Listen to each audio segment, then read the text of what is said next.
ധർമ്മപ്രമാണം. ധർമ്മപ്രായൂസിക്ക് ഒരിക്കൽ കൂടെ സ്വാഗതം.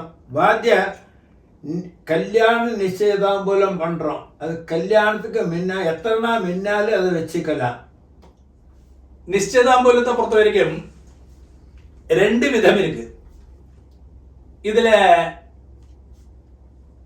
ശരിയാ ശാസ്ത്രം ചൊല്ലുന്നത് എന്നു കഴിഞ്ഞാൽ വാങ് നിശ്ചയം കഴിഞ്ഞു കഴിഞ്ഞാൽ അവനക്ക് ഒരു സംബന്ധം വന്നാച്ച് എന്നാക്കും ചൊല്ലാം.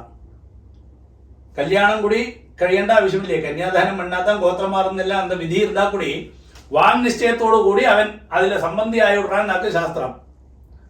അപ്പൊ അതാക്കും സംബന്ധം വന്നതോടുകൂടിയാക്ക് அந்த സംബന്ധി എന്നുള്ള ഒരു വേർഡേ വരക്കാരനെന്ന് അർത്ഥം ചുരുക്കത്തില്. அப்ப சொல்றேன். அப்ப அதுக்கு நிறைய காரணங்கள் எக்ஸாம்பிள் சொல்றேன்.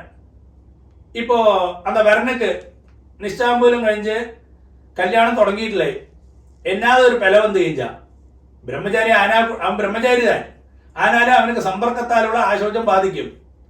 അന്ത സമ്പർക്കത്താലുള്ള ആശോചം അപ്പാക്ക് ആശോചം അമ്മയ്ക്ക് ആശോചം വരുന്ന അവനക്ക് സമ്പർക്കത്താലുള്ള ആശോചം ബാധിക്കും. അതാ കൂടി ഇരിക്കുന്നതിന് അന്ത സമ്പർക്ക ആശോചം കൂടി ഇവിടെ വാങ് നിശ്ചയം കഴിഞ്ഞ് കഴിഞ്ഞാൽ അവളെ ബാധിക്കും ചൊല്ലാ.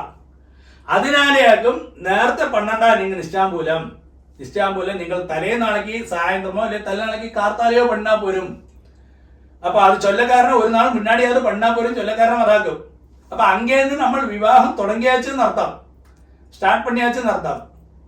ഇനി உங்களுக்கு കല്യാണം കഴിഞ്ഞ് அந்த ആലത്തി എടുക്കുന്നവരെ ആശീർവാദം കഴിയുന്നവരെ உங்களுக்கு அந்த ആശോചം ബാധിക്കാതെ എന്നും അതാക്കും അത് വിധി ചൊല്ലക്കാരനെന്ന് അർത്ഥം. അപ്പൊ അതുകൊണ്ടാക്കും നിശ്ചയാമ്പൂലത്തെ നിങ്ങൾ ഒരു നാൾ മുന്നാടി വെച്ചാൽ പോലും ചൊല്ലക്കാരണം.